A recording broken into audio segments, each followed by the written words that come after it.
పెద్దపల్లి జిల్లాలో ఈదురు గాలులతో కూడిన భారీ వర్షం కురిసింది. వ్యవసాయ మార్కెట్లో అకాల వర్షానికి ధాన్యం కొట్టుకుపోయింది.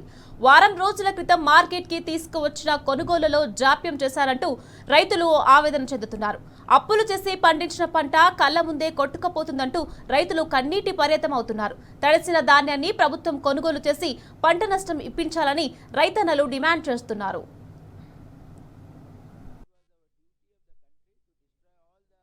మల్లికార్జున ఎల్లమ్మగుడి కడ సాగర్ రోడ్డు 4 ఎకరాల పొలం 8 ట్రిప్లు అద్దె తీసుకొచ్చిన మొత్తం వరద వచ్చి దాని కింద వచ్చినాయి.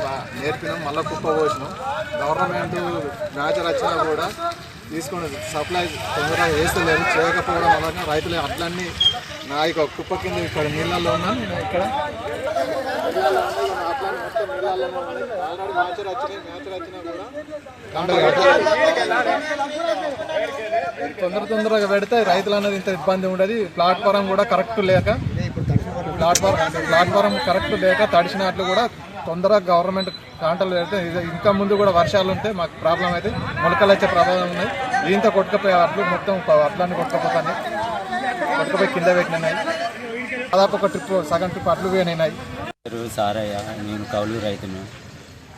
3 ట్రాక్టర్లు వచ్చిన వర్షం కారణంగా మొత్తం వరదంతా వచ్చి తీసుకొచ్చి లొందల మొత్తం మట్టితో మొత్తం లొందలము కొట్టుకుపోయినాయి.